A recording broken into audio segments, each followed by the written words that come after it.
Salut YouTube et bienvenue sur Bingeflixers. Alors aujourd'hui dans cette nouvelle vidéo, nous allons parler d'une de mes séries Netflix préférées dont j'ai absolument adoré la saison 1. Il s'agit de Heartstopper saison 2, donc qui est sortie courant d'été 2023 si je me souviens bien. Et c'est une saison que j'ai énormément appréciée. En même temps, c'était difficile de me déplaire parce que voilà, Heartstopper c'est vraiment tout ce que j'aime. C'est une série douce, une série feel good qui mélange à la fois côté un petit peu dramatique par moment, mais surtout toujours beaucoup de positivité, d'inclusivité. Voilà, je trouve que c'est vraiment une très très belle série qui donne du baume au cœur, qui se prend pas la tête. En plus, c'est un format d'épisode que j'aime énormément et qu'on retrouve assez peu finalement sur Netflix, alors qu'on le retrouve beaucoup plus sur les services comme Disney+, par exemple, mais les formats épisodes de entre 30 et 40 minutes, je trouve que c'est vraiment un super format. C'est des épisodes qui se regardent rapidement, mais qui, pour autant, en fait, ça permet aussi à pas mal de séries d'avoir des épisodes complets et des saisons vraiment complètes sans avoir de gros temps morts, en fait, dans la série, parce que les épisodes sont plus courts, et ça permet quand même d'avoir un certain nombre d'épisodes, comme là, par exemple, Heartstopper, qui nous fait des saisons de 8 épisodes. Donc ça permet quand même d'avoir une saison de 8 épisodes, mais sans que les épisodes n'aient des moments à combler avec des passages totalement vides. Là, c'est pas du tout le cas. On est toujours vraiment dans une... Alors, c'est pas vraiment une série à intrigue, c'est plus une série qui va dépeindre des personnages, leur créer des histoires entre eux, tisser des liens entre les personnages. Voilà, c'est tout ce que j'aime. Donc, évidemment, ça ne peut que me plaire. Et puis, je trouve que c'est vraiment un pitch dont on aurait peut-être plus besoin sur les plateformes. Alors après, je pense que c'est quelque chose qui va vite devenir redondant si on fait trop de séries comme ça. Mais Heartstopper, c'est vraiment une série que je trouve quand même assez unique dans le ton qu'elle peut avoir, parce que c'est vraiment quelque chose de rassurant. Si vous n'avez pas vu Heartstopper, franchement, je vous conseille juste de regarder peut-être juste les 2 premiers épisodes. Ça prend pas très longtemps, ça va vous prendre à peu près 1 heure. Donc voilà, ça vous coûtera pas grand chose. Mais franchement, ça a vraiment un ton très apaisant, très doux, très cocooning. Enfin vraiment, on passe un très très bon moment devant cette série. Et voilà, et cette saison 2 ne déroge pas à la règle, même si j'ai quand même un petit peu préféré les intrigues de la saison 1, parce qu'il y avait aussi tout ce côté surprise où j'en attendais quand même beaucoup de Heartstopper. J'avais entendu que les romans graphiques d'Alice Oseman allaient être interprétés en série, et j'étais plutôt ravi de cette idée, et j'étais très impatient de découvrir tout ça. Il y avait tout ce côté surprise, voilà, j'avais jamais lu Heartstopper auparavant, donc je savais pas trop à quoi m'attendre, et j'avoue que la surprise était vraiment très très bonne. Là, pour cette saison 2, il y a un petit peu moins du coup le côté surprise, étant donné qu'on sait déjà à quoi s'attendre, et que l'intrigue, c'est comme je vous l'ai déjà dit, c'est pas une intrigue vraiment très recherchée, très où il faut réfléchir à tout, non, c'est vraiment pas ça. Donc forcément, on s'attend un petit peu à ce qu'on va retrouver, et c'est d'ailleurs pour ça, pour la plupart d'entre nous, qu'on clique sur cette série, en fait. C'est parce que on sait à quoi s'attendre et on sait ce qu'on va aller voir. Et là, c'est totalement dans le thème de ce qu'on recherche. On retrouve Nick et Charlie qui filent le parfait amour tous les deux, mais, parce qu'il y a toujours un mais dans ce genre d'histoire, c'est toujours difficile pour Nick d'affirmer son identité comme ça, de faire son coming out. Il ne l'a toujours pas fait et il a peur de le faire. Et Charlie va un peu à l'inverse de la saison 1, c'est plutôt dans cette saison-là, on sent plutôt que c'est Charlie qui va aider Nick à aller mieux, à avoir plus confiance en soi, ce qui est assez déroutant quand on a vu la première saison, parce que Charlie est une personne qui a très très peu confiance en soi, qui a toujours besoin d'être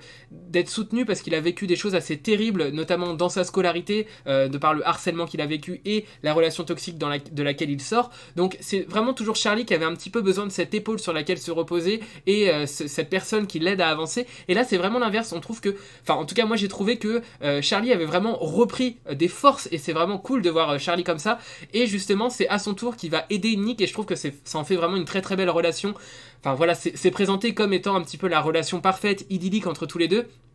Et moi j'aime beaucoup ça. Et là j'aime beaucoup ce côté où c'est plus Nick qui a des faiblesses et Nick qui va avoir besoin de demander de l'aide à Charlie par moment. Et je trouve ça plutôt beau, d'autant plus qu'il y a toute une autre intrigue autour de la famille de Nick qui va être présente dans cette saison 2, avec notamment son grand frère qui est quelqu'un plutôt homophobe, qui a des pensées très étriquées. Et ça va être un petit peu difficile pour Nick de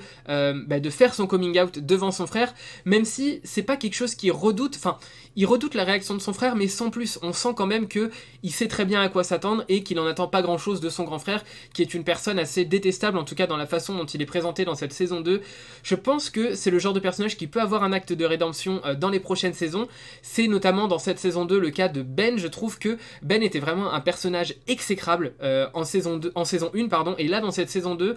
on essaye d'expliquer un petit peu pourquoi est-ce qu'il est comme ça, même si ça n'excuse absolument en rien ce qu'il a pu faire à Charlie dans la première saison, mais on essaye quand même d'apporter d'étoffer un petit peu le personnage, d'apporter quelque chose d'autre au personnage de Ben. Et je trouve que ça c'est intéressant de pas se renfermer dans des personnages qui sont strictement méchants, comme par exemple pouvait l'être Harry en saison 1, d'ailleurs qu'on revoit très peu dans cette saison 2, Harry, mais c'est pas pour nous déplaire, hein, parce que c'est vraiment également un personnage exécrable. Mais voilà, vraiment, on ne met pas l'accent sur les choses terribles qui peuvent arriver à Charlie, à Nick et à tous les autres personnages. Vraiment, on se concentre sur le positif et c'est ça qui fait de cette série vraiment quelque chose d'unique et qui lui donne toute une atmosphère que vraiment, moi je suis impatient chaque année de retrouver en fait. On sent en plus que c'est une série à petit budget qui se prend pas la tête, où tout le cast est vraiment heureux d'être là et vraiment est heureux d'incarner son personnage. Et je trouve que ça vraiment, ça se ressent énormément. C'est pareil pour les personnages, enfin les personnages, on va dire plutôt le couple entre elle et Tao. Je trouve que c'est vraiment un couple qui dégage quelque chose de très sincère. Je saurais pas comment expliquer parce que dans cette saison 2, il y a aussi pas mal de moments qui m'ont un petit peu plus rebuté, contrairement à la saison 1 où je trouvais que leur relation était très mignonne, où on savait pas trop comment dire à l'autre nos sentiments, comment avouer à l'autre nos sentiments. Je trouvais que c'était vraiment très mignon dans la façon où c'était mis en scène, un petit peu gnangnan par moment, mais vraiment ça allait quoi. Et là dans cette saison 2 je trouvais que c'était beaucoup plus gnangnan que la saison 1. Voilà, on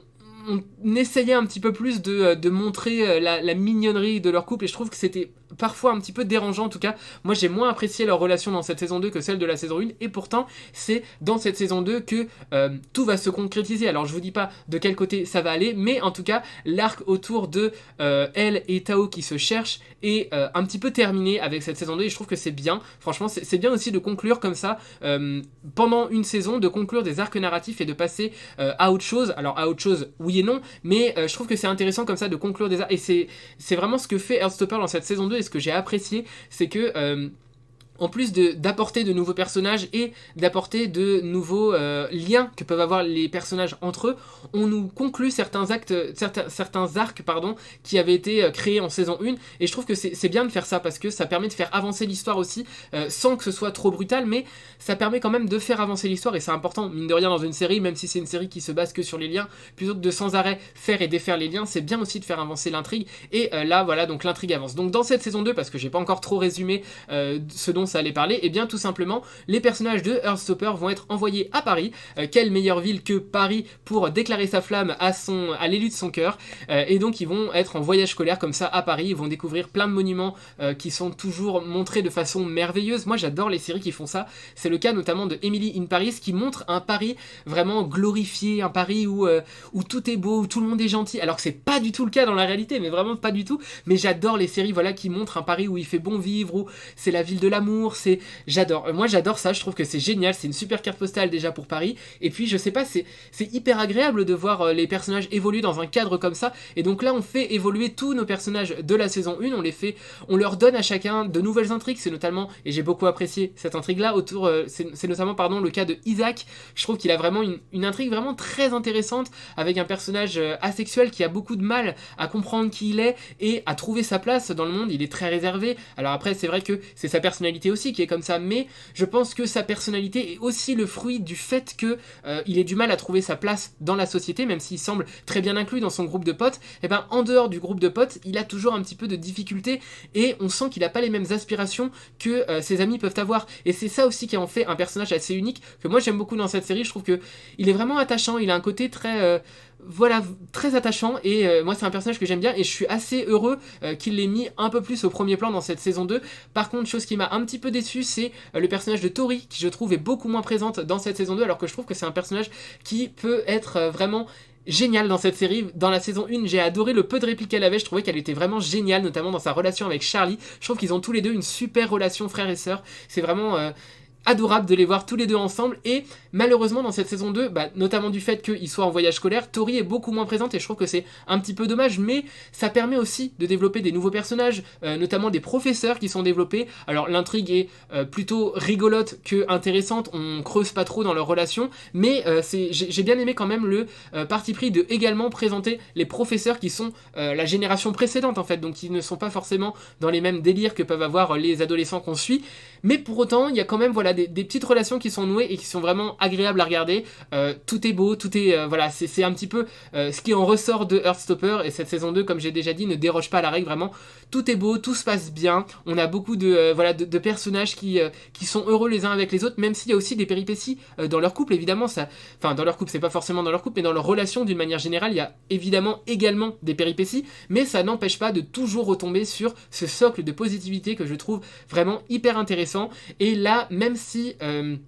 cette saison 2 se centre plutôt sur le coming out de Nick, qui a tous ses amis sont au courant du fait qu'il sort avec Charlie, mais c'est un petit peu un secret de polichinelle, en tout cas dans les couloirs du collège dans lequel ils sont, collège ou lycée d'ailleurs, je sais plus, mais c'est voilà, tout le monde le sait mais sans le savoir, lui il ose pas trop le dire, il a peur du regard des autres, et voilà, c'est un peu le centre de l'intrigue, en même temps que la relation entre Tao et elle qui est devenue vraiment centrale. On parle un petit peu moins de Darcy et Tara, je trouve qu'ils sont un petit peu moins montrés à l'écran, mais honnêtement, on ne sent pas forcément le manque, même si j'adorais ces personnages en saison 1. Je trouve que la façon dont ils sont montrés à l'écran, ils sont certes moins présents, mais pour autant, on sent pas qu'il manque quelque chose en fait. C'est plutôt bien tourné pour ce couple-là, pardon. Je trouve que c'est plutôt bien amené. Franchement, il manque pas à l'intrigue, ils ont quand même un développement intéressant, même s'ils sont beaucoup moins présents à l'écran. Voilà, globalement, c'est ce dont parlait cette saison 2 de Heartstopper que moi j'ai beaucoup aimé, même si je la mets un tout petit peu en dessous la première saison. Voilà, j'étais un petit peu j'ai pas envie de dire déçu, mais cette saison 2 m'a un petit peu moins plu par le fait, comme j'ai dit, des surprises qui sont un petit peu moins présentes, mais voilà, j'ai un petit peu moins apprécié, même si j'ai énormément apprécié cette saison 2, je l'ai un tout petit peu moins apprécié que la saison 1, donc voilà, c'est mon avis global sur Heartstopper. Je ne sais pas si vous avez vu Heartstopper et en particulier cette saison 2, en tout cas si c'est le cas, n'hésitez pas à me dire ce que vous en avez pensé dans les commentaires, c'est toujours un plaisir pour moi de vous lire, et sur ce je vous dis à la prochaine pour une prochaine vidéo. Salut YouTube!